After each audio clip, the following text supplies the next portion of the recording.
কলারোয়া কেরাগাছি ইউনিয়নের শ্রী শ্রী ব্রহ্ম হরিদাস ঠাকুরের আশ্রম ভিটা প্রাঙ্গণ।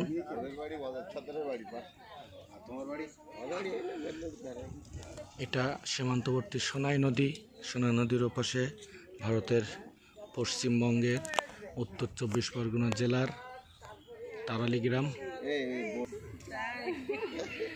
কেরাগাছির হরিদাস ঠাকুর আশ্রম ভিটা প্রাঙ্গণ। যতদূর দেখছেন মোটামুটি এটা আশ্রম ভিটা, চমৎকার পরিবেশ। ওপাশে সোনাই নদীতে স্পিড বোট গেল। ভারতীয় সীমান্ত রক্ষী বাহিনী বিএসএফ এর স্পিড বোট গেল, টহল স্পিড বোট।